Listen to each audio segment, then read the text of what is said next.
Hello everyone, welcome back to another StarWarsUnlimited deck video. I hope you all have had a lovely holiday period and Happy New Year! We're starting off this new year with an absolute bang with my Ahsoka aggression deck. I tell you what, this Ahsoka deck is quickly becoming one of my favourite decks to play. There are so many fun combos within this deck that allows you to do absurd damage absurdly quickly, and you just end up winning the game by like your turn 3, your turn 4, almost every game. I really enjoy this deck because there's so many different combos that you can play. Sometimes you're going to do all these combos in ground, sometimes you do all these combos in space, sometimes you do combos across both, sometimes you do it on Ahsoka. I just really enjoy it. You have to play this deck to realise how fun it actually is. One quick thing before we jump into the leader, the base and the deck itself: if you enjoy StarWarsUnlimited content, and in particular StarWarsUnlimited deck building content, then make sure to like and subscribe, because I'm going to come out with plenty more decks, update to my old decks. I don't want you guys to miss out. Not just that, it really does help the channel out. Thank you. So with that being said, let's get on to this deck. For the leader, well, it's an Ahsoka deck, so we have to go with Ahsoka. What does she do? She's got coordinate, so for those who don't know what that means, you need 3 units on the board for this ability to come in. An action, you exhaust her, and then you can attack the unit, giving it +1 for this attack. You may be thinking, oh, coordinate's a bit slow. No. This deck spams out so many units so quick, you always, and I mean always, have coordinate online. So basically, this just allows you to have a free +1 attack every single turn. You'd be surprised how much damage this helps you put out of just nowhere. For example, your A-Wing, instead of hitting for 3, suddenly starts hitting for 4 every turn. It really adds up, so don't underestimate it. When you deploy Ahsoka, she comes out on 5, so relatively early. She's a 3/6 that reads, with coordinate, this unit gets +2. So with all the units on the board, including herself, remember it includes her, she'll go up to a 5/6. That is where this arena comes in. This arena says, each leader unit you control gets +1. So essentially, she's coming out in your 5 resource turn and will be a 6/6 almost always. Do you know how crazy having a 6/6 leader out of nowhere, ready on your 5th resource turn? It's insane. I'm going to quickly spoil one of the cards that's in the deck build later, because I want you to realise how much damage she can put in. So that's a 6/6, right? Coming out of nowhere. So she's ready to hit for 6. If you have Ahsoka's lightsaber in hand, you can equip it to her, making her attack for 8 on the turn she comes out. Insane. And for our base, we're running 26 health Patrianki arena. I probably butchered it, I apologise. But each leader you control gets +1. As I previously stated, it just means our Ahsoka is almost always coming out at a 6/6. So with our leader and our base done, let's just crack on to these ground units. So kicking things off, the ground units is our 1 cost, and we've got 1 Spec Force Soldier. So his 1 cost comes out for 2/2, which is nice, but most importantly, when played, a unit loses Sentinel for this phase. So this deck hates, and I mean hates, Sentinels. If we play against Sentinels, we are shut down fast. So this guy is really important to counteract that. You may be thinking, why are we only running 1 if Sentinels are so good against us? The reason we run 1 is because if we don't, and we go against the aggression matchup, this guy's not very good. So we try and just go aggressive fast as we can. If we come against a Sentinel person, that's where our sideboard comes in, where we have our other Spec Force soldiers. Also, him being a 1 cost is also important because we can spam him out to get coordinate online. Talking of spamming out 1 cost troopers to try and get coordinate online, our next 1 cost, and that is 2 Soldier of the 501st. So you'd be surprised how long this guy ends up sticking around just because he's free health. I have many games played him out like my turn 1, he's just survived the rest of the game. Do not underestimate him. I know 1/3 is not great, but he has got raid, so he essentially hits for 2 with free health for 1 cost. The 1 cost is really important. Yeah, again, because we're trying to get coordinate online, be able to play out lots of these low costing units is really important for that. But yeah, really like this card. When I went into the deck, I kind of just chucked him in there because he's a 1 cost, not thinking much, and he put a lot of work in, so really like it. Do not sleep in it. If I didn't run a Spec Force Soldier in the main deck, I'd probably go 3 of the Soldier 501st. Okay, moving on to our next 1 cost unit. I told you we had a lot of low costing units. Is our Greedo. We want to run 3 of them. I'm sure by now everyone has seen Greedo pop up. Why do we run Greedo? Well, he's a 1 cost and he's a free 1, so quite a lot of damage for his cost. He has got an ability, when defeated you may discard a card from your deck. It's not a unit, deal 2 damage to your ground unit. I 9 times out of 10 don't activate it. It's just there for a bit of fun if you want to do it. But it's just that 1 cost for 3 damage. So if you start up and you're starting hand with a Greedo and a Soldier of the 501st, in your turn 1 you can get 2 units out there hitting for 5, meaning your next turn you just need to play 1 more unit and your coordinate's already online. How good is that? So Greedo's a really good card. You don't need me to keep going on about him. He's everywhere, but he's really good at putting a lot of damage in out of nowhere. And also, if they play something out turn 2, you can normally just hit in with Greedo and defeat it, which is also quite nice. Okay, moving on to our 2-cost units, we run 3 L337s. To be honest, you can run Crafty Smuggler instead of L3 if you wanted to. They kind of do the same thing. But the only reason I run L3 is just because if they do capture something, you can free it, which is nice. But basically, L3, when played, you may rescue a captured card. If you don't, give a shield token to this unit. So 99% of the time, it will come out with a shield. Because of this card coming out of a shield, it survives, yet again, longer than you would expect. And because of that, it means Coordinate can come online. So what I really like about this card is normally you play it out turn 1. Then turn 2, you might activate Surprise Strike that costs 2 on L3. And then you've still got another cost putting out a 1-cost unit. L3's mainly in here for that shield. She survives, an extra turn, an extra attack. And because of that, it means we can get a Coordinate online faster. Moving on to our next 2-cost unit, we've got 3 Sabine Wrens. Sabine Wren, what does she do? When there are at least 3 aspects on other friendly units, this can't be attacked. It's quite nice, but it's just kind of there. And on attack, you may deal 1 damage to a defender or to a base, essentially making her always hit for free. What she's really nice for is that on attack happens first, so maybe if they have their own Greedo out, you can attack into Greedo, her on attack will activate first, defeating him, meaning she gets no damage back, which is really nice. But she's mainly in here because, well, low cost unit that hits for free. You guys should know by now all about Sabine, how good she is turn 1 play. I'm rounding up our 2-cost units. It's probably our best 2-cost unit, and if you've watched my Wookiee video, you know how much I love this card, and that is 3 Leia Organas. So Leia is crucial for this deck, and when I say crucial, I mean like she sets up everything. Why? Because when played, either ready a resource and exhaust a unit. So there is 2 very tasty things you can do with this. If in your starting hand you had a Leia and maybe a Greedo, you can go Leia, play her out, activate her ability, ready up a resource, meaning you can bring a Greedo out, meaning yet again you've got 2 units for your next turn. Or the thing you can do with her, which I do in my Wookiee deck, which I think is absurdly strong, is you just play her out and do the exhaust a unit. You can exhaust any unit, anything. So maybe they play out a leader early. Maybe they play out a high-end unit through now there are 2 of them. Like, I don't know, maybe they upgrade something. Just go, that's cute. Leia, exhaust. It just buys you another turn. And yet again, she's a low-cost unit, so it's another body on board. So you guessed it, so Coordinate can come online.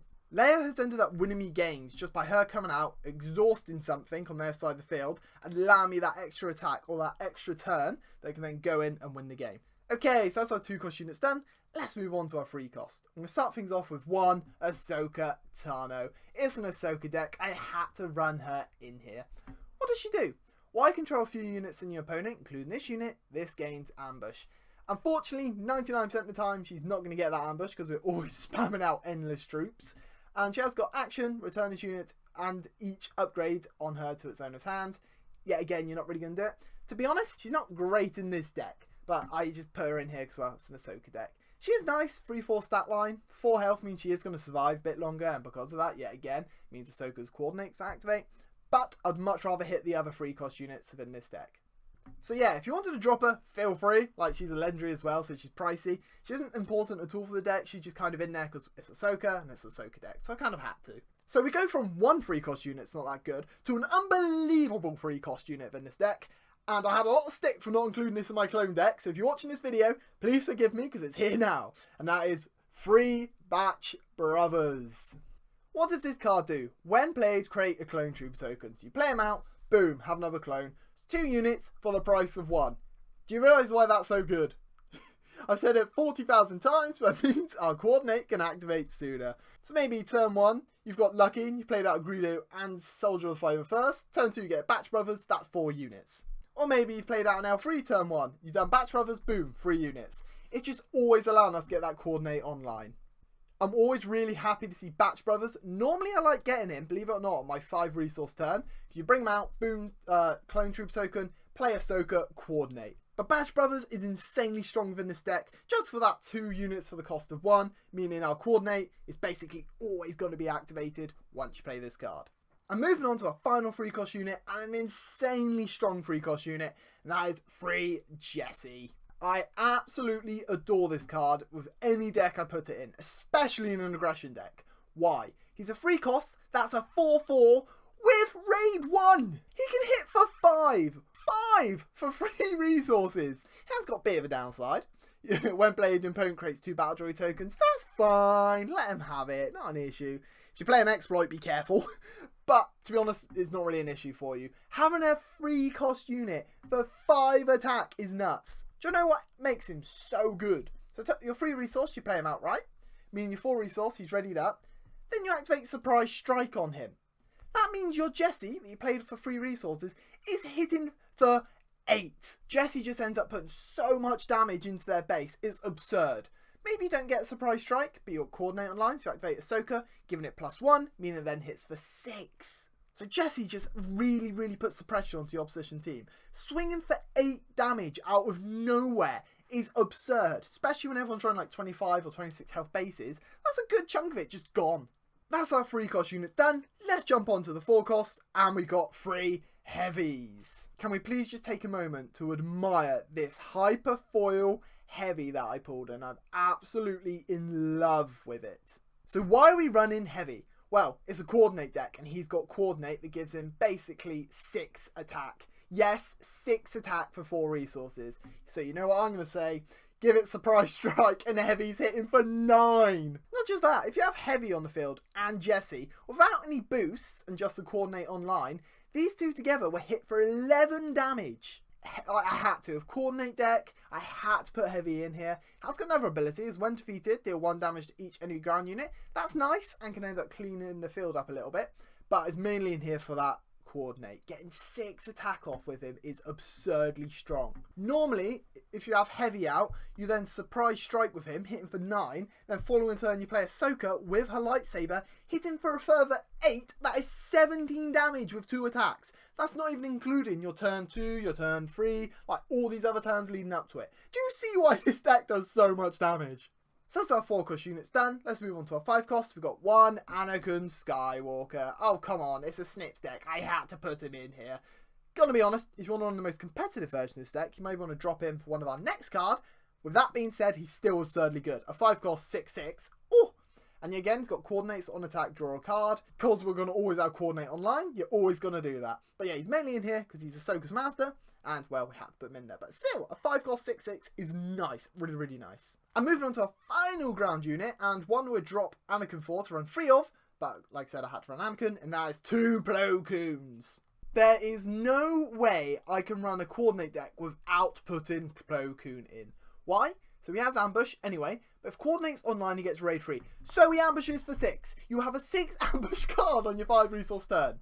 And because of this deck, almost always having coordinate online, you're always going to have this ambushing out for 6. That's absurdly good.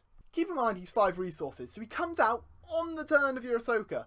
So maybe you can play out Ahsoka, and he may play something to deal with her. Okay, here's my Plo Koon, bang, see you later. Not just that, if you've watched the Clone Wars, you know how important Plo Koon is to Ahsoka, so another reason I had to put him in here. Fits the theme, and also Ahsoka and him are very close. Do you know what's truly nuts about this deck? This could be, on your 5 resource turn, you can have all of these out. So they're all getting their boost, right? You can activate Ahsoka, giving any of these the +1. So maybe a Greedo, you hit for your 4. Then you can activate a Surprise Strike with your Jesse, meaning they're going to hit for 8. Meaning you've still got 3 resources left, meaning you can activate another Surprise Strike, hitting for 9. Then you can deploy Ahsoka, give her the saber, hit for a further 8. All in one turn. Gonna be honest, having 2 Surprise Strikes ready to go is quite rare, but that's just an example of how much damage this can do. So that's our ground units done. Why don't we jump into the space units? Starting things off with these space units, we want to run 3 Cartel Turncoats. Why do we run this card? Well, it's a 1 cost unit, so it's another unit we can spam out really easily. It's a 2/3, so a solid stat line for a 1 cost unit. It does have a bounty, which lets them draw a card. We're not overly bothered by that, just because the sheer reason is space, so normally it survives longer than you realise. And, like I said, it's a low cost unit, meaning we can get our coordinate online faster. Moving on to our 2 cost space units, we want to run 2 mercenary gunships. Why do we run this card? Well, it's a low cost unit, 2 costs with 3 attacks, a solid stat line. One thing to be aware of, has got action for take control of this unit. Any player may use this ability, so they may end up taking it to screw up your coordinate play, so be aware of that. But it's just a nice free attack in turn 1 play, activates our coordinate, and yeah, again, surprise strike with this, hits for 6. Very nice card. But if you want a turn 1 space unit, this next card is your go-to. That is 3 Green Squadron A-Wings. Any aggression deck that's in red hero has to run this. It's just so good. So it's a 2 cost, 1 free. You think that's not that good, but it has got Ray 2, meaning it's always going to hit for free. So it's a low cost unit you can play out. In your turn 2, you can activate it, give it surprise strike, hit for 6. Or maybe if you play out all these other things, coordinate, as I said earlier, makes this hit for 4 every turn. Moving on to our 3 cost space units, we've got 1 Starwing Scout. It's a 4/1, so a lot of attack, and when defeated, if you have initiative, draw 2 cards. It's nice, to be honest. I would drop it if I had 1 more of the next card. However, it can get lots of work in. For instance, you play this out, then activate surprise strike with it, end up hitting for 7. Gonna be honest, I resource it 9 times out of 10. It's just, like I said, it's just in here because I've got 1 on the next card, but don't sleep on it because it's for attack. And the card I'd swap it for is 1 red free. I've only got 1, and it's really hurting me that I've got 1. But if I had another, Starwing Scout would be dropped for it. This card's really important, and another reason why I can put an absurd amount of damage in. Why? So this card has raid 1, so it hits for free, and each other friendly hero aspect gains raid 1. So if you have Ahsoka out, and you give her the lightsaber, with this guy in the field, she's going to hit for 9. 9 damage! Jessie also has the hero aspect, meaning without any other boost, Jessie alone is going to end up hitting for 6 damage. 6 for a free recost. Heavy, unfortunately, doesn't have it, so that's kind of sad. But if you have this guy in the field and you yet again ambush a Plo Koon can ambush for 7. Everything just works. That's the best way to put it. Everything just works together and boosts each other. Really, really like this card. Like, I haven't missed it too much not having multiple copies, but if I did have multiple copies, it's just like the cherry on the top, if you will. So that's our space and ground units done. As you can tell, we don't really run any high-end costing ground or space units. Like, Plo Koon and Anakin's our highest at 5 costs, because we try and just spam out and win the game as fast as possible. Let's move on to our events and upgrades. So starting things off our events and upgrades, we've got a 1 cost, and that has 1 heroic resolve. What does this card do? So it's an upgrade, you can upgrade it to anything, and it gets +1/+1, which is nice. However, this is the important part. Attach unit gains action. Pay 2, defeat this card on the unit. Attack with the unit, it gets +4 and overwhelm. So if you put that on Heavy, Heavy ends up hitting for 10. If you put it on Jessie, Jessie ends up hitting for 9. And even if you end up putting on Green Squadron, that ends up hitting for 7. Really nice card in this deck. I wouldn't run 2 because I found paying the extra 2 isn't ideal and I'd much rather have other cards. But, there is a big but. When you have the resources to activate this, it can win you games. Like, I was playing a game and my A-Wing had to have like an extra 3 damage on it. Heroic Resolve, boom, there's the game. Moving on to our next 1 cost, and it's really important to Ahsoka Padawan's lightsaber. So really, really, really important card in this deck. Why? So attach to a non-vehicle unit, you're going to be attaching it to Ahsoka anyway, so that doesn't matter.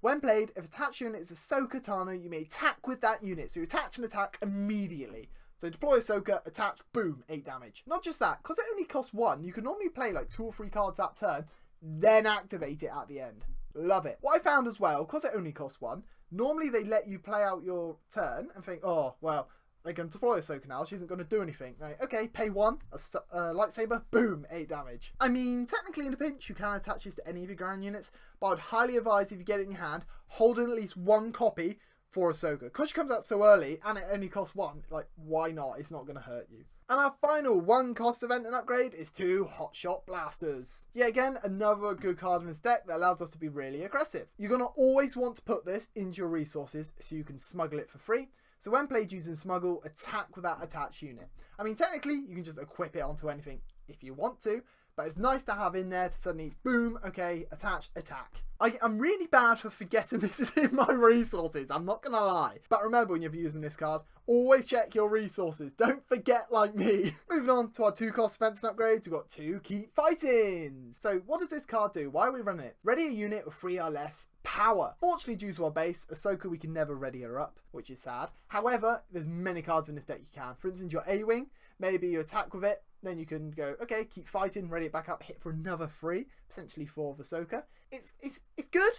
I don't always use it, because I'd much rather play out units, but it can, yet again, allow you to put in that extra bit of damage so you can go a bit faster. If I were to drop any cards, it probably would be Keep Fighting, but like I said, at the moment, it's doing a good job. Our next 2 cost event upgrade, you've all seen it because I keep getting on about it, and that is free Surprise Strikes. So for those who don't actually know what it does, attack the unit, it gets +3 for this attack. Oh my word, that's so good. Within this deck, when you want to put out an absurd amount of damage, absurdly quick, this just, yeah, it just wins you games. Due to the amount of cards within this deck that already have high amounts of attack, this just, oh, it's so good. As I've already showed you with Heavy, as I've already showed you with Jesse, even on our A-Wing, even a Greedo if you need be, because that Greedo will hit for 6. Really good card. Like, it's a must. Absolute must within this deck. And rounding up our main deck is to Spare the Targets. This card is actually really important within this deck. Why? What to do?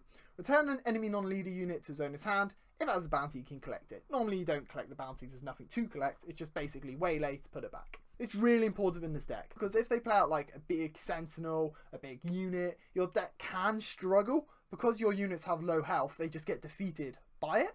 So being able to just bounce it to your hand to then allow you to go aggressive past it is really nice. That's our main deck done. Let's jump on to this side deck. So this first one has already been spoiled, but we've got 2 1 costs, that's Spec Force Soldier. If you're running that Sentinel matchup, drop the 2 Soldier of the 5/0 first, put these 2 straight in. His when played of just getting rid of Sentinel is really important. So the next card in our side deck is 2 Guerrilla Attack Pods. This is in here for the games that do maybe go on a bit longer. Like I said, you kind of want to wrap the game up by your 3rd, 4th resource turn, and you normally do, to be honest.